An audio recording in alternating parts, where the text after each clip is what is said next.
Hello everyone, देखिए अब question number third करते हैं। देखो इसमें क्या कहता है, can a quadrilateral A B C D be a parallelogram if.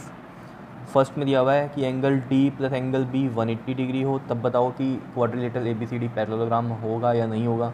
और सेकंड में कंडीशन दी हुई है A B equal to D C equal to 8 centimetre और ए डी 4 सेंटीमीटर दी हुई है और बी सी 4.4 सेंटीमीटर है, ठीक है। और थर्ड में क्या कह रहा है कि अगर एंगल ए 70 डिग्री हो और एंगल सी 65 डिग्री हो। तो देखो वन बाई वन डिस्कस करते हैं इनको। देखो सबसे पहले हम फर्स्ट पार्ट के लिए करते हैं, जिसमें उसने बोला है कि एंगल डी प्लस में एंगल बी अगर 180 डिग्री हो, इस केस के लिए बताओ। देखो सबसे पहले तो इसमें ना पैरेललोग्राम बना लिया अगर वो आप, तब आपको कहानी बहुत ही ईजिली समझ में आ जाएगी। देखो ये एक पैरेललोग्राम बना दिया मैंने, ठीक है। और इसमें जो नेमिंग दोगे ना वो ऐसे दोगे, ए बी और सी यहाँ आना चाहिए और डी यहाँ, ठीक है। सी यहाँ मत लिख देना, समझ रहे हो इतनी बात। देखो बच्चे क्या करते हैं कई बार इसमें गलती, जैसे ए बी यहाँ लिख दिया और सी और डी ऐसे लिख देते हैं, नहीं ऐसे रॉन्ग है ये चीज़, ठीक है।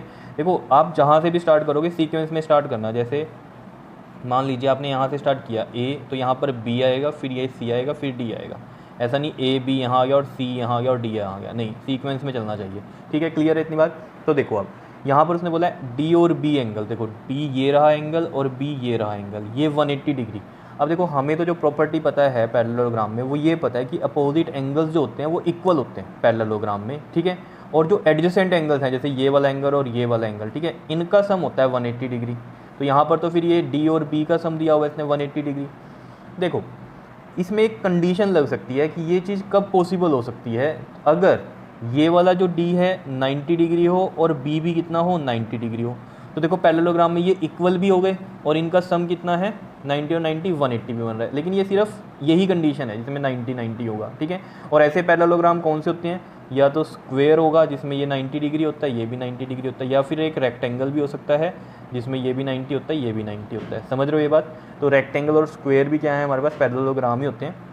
तो सिर्फ यही कंडीशन है जिसमें ये केस पॉसिबल हो सकता है। डी और बी 180 कब हो सकते हैं, अगर डी और बी कितने हो 90 डिग्री के हो, नहीं तो ये पॉसिबल नहीं है। और पैरेललोग्राम में वैसे भी आपको पता है अपोजिट एंगल्स के होने चाहिए, इक्वल होने चाहिए, ठीक है। तो इक्वल वाली कहानी सिर्फ यही बनती है 90 और 90 वाली, जिसमें कि सम कितना होगा 180 डिग्री होगा, ठीक है। वैसे तो कुछ और भी एंगल्स हो सकते हैं यहाँ पर इक्वल में, लेकिन उनका सम 180 नहीं होगा, सिर्फ यही कंडीशन बनती है डी और बी की। तो हम इसमें क्या लिखेंगे, आंसर में क्या लिखेंगे, it is possible if angle D and angle B are 90 degree each.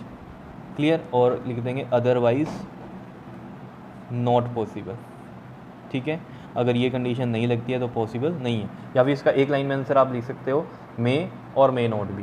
Clear है इतनी बात, ये चीज़ समझ में आई, क्लियर हो रही है। देखो डी और बी 180 डिग्री पहले ही देखते पता चला था कि डी और बी तो ये अपोजिट एंगल्स हैं, इनका सम तो 180 नहीं होता, समझ रहे हो, क्योंकि हमें पता है एडजेसेंट का एंगल्स का सम क्या होता है 180 होता है। लेकिन हमें एक कंडीशन यहाँ पर देखनी है कि अगर ये भी 90 हो जाए ये भी 90 हो जाए तो इनका सम 180 हो सकता है। और ऐसे पैरेललोग्राम हमारे होते हैं जैसे स्क्वायर है और रेक्टेंगल है। क्लियर है। तो इसलिए लिखा हमने पॉसिबल कब होगा, सिर्फ जब डी और बी 90 डिग्री होंगे, और अगर ये 90 नहीं है तो फिर ये कभी भी पॉसिबल नहीं कि डी और बी का सम कितना होगा 180 डिग्री होगा, ठीक है। बात इतनी क्लियर है। चलो अभी इसके सेकंड पार्ट में चलते हैं। देखो सेकंड पार्ट में क्या कह रहा है हमें कि A B equal to D C equal to 8 centimetre है और ए डी कितनी है 4 सेंटीमीटर है और बी सी कितनी है 4.4 सेंटीमीटर है। तो इसके लिए भी देखो पहले पैरेललोग्राम बनाना पड़ेगा आपको एक, ठीक है। पैरेललोग्राम इस तरीके से हम बना लेते हैं, ये हो गया ए, ये हो गया बी, ये हो गया सी और ये हो गया डी। क्लियर है इतनी बात। अब देखो जरा ए बी और डी सी इक्वल है, ए बी और ये डी सी इक्वल है, क्लियर है, चलो ठीक है। और 8 सेंटीमीटर है, ये भी 8 है, ये भी 8 है। फिर कह रहे हैं ए डी 4 सेंटीमीटर है, ये ए डी 4 सेंटीमीटर है और बी सी ये है 4.4 सेंटीमीटर। तो ये तो पॉसिबल नहीं है।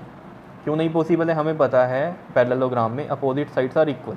तो अपोजिट साइड्स में ये A B equal to C D तो हो रही है, लेकिन ये वाली जो ए डी है और ये बी सी है ये तो इक्वल नहीं है, ये 4 है ये 4.4 है, तो ये तो पॉसिबल नहीं है। समझ रहे हो। तो आंसर में क्या लिखोगे आप इसके, नो। क्लियर। और रीज़न भी लिखना है तो लिख देना कि इन पैरेललोग्राम अपोजिट जो साइड्स होती हैं, अपोजिट साइड्स आर इक्वल। लेकिन यहाँ पर क्या हो रहा है, बट हेयर ये वाली ए डी जो है बी सी के इक्वल नहीं है, not equal to B C. Clear है इतनी बात, ठीक है। ऐसे ही इसका थर्ड पार्ट कर लेते हैं, बहुत ही सिंपल सा है, ठीक है। मेन देखो इसमें जो फर्स्ट पार्ट था वही आपको सोचना है, सेकंड और थर्ड पार्ट तो बहुत इजी है इसके, ठीक है। फर्स्ट पार्ट में ही मेन कहानी थी कि बन भी सकता है नहीं भी बन सकता, बन सिर्फ कब सकता है जब ये 90 डिग्री के एंगल होंगे, ठीक है। देखो अब थर्ड पार्ट पे आ जाते हैं। थर्ड में क्या कह रहा है, एंगल ए 70 डिग्री है और एंगल सी कितना है 65 डिग्री है। तो इसके लिए भी देख लेते हैं ज़रा। देखो इसमें भी एक पैरेललोग्राम बना लो इसमें, ठीक है, तो इससे ईजी हो जाता है सॉल्व करना क्वेश्चन। देखो ये ए है, ये बी है, ये सी है, ये डी है। ए कितना है, ये 70 डिग्री है और सी कितना है 65 डिग्री है। तो ये भी पॉसिबल नहीं है। क्यों नहीं है पॉसिबल? क्योंकि हमें पता है पैरेललोग्राम में जो अपोजिट एंगल्स होते हैं वो क्या होते हैं, इक्वल होते हैं। तो यहाँ पर तो इक्वल नहीं है, समझ रहे हो। तो इसका भी आंसर क्या लिखेंगे हम, नो। और इसमें भी रीज़न लिख देंगे, in parallelogram opposite angles are equal, ठीक है। बट यहाँ पर क्या हो रहा है, but here angle A is not equal to angle C. क्या इतनी बात क्लियर है? ठीक है, तो इस तरीके से करना है। तो यहाँ से आपको पता चल ही गया होगा कि सेकंड और थर्ड तो बहुत इजी थे, फर्स्ट वाले में बस थोड़ा सा आपको ध्यान रखना है क्वेश्चन में। क्लियर है? बताओ, इजी है, ठीक है। अब इसका क्वेश्चन नंबर 4 नेक्स्ट वीडियो में करते हैं। क्लियर? ओके जी, थैंक यू।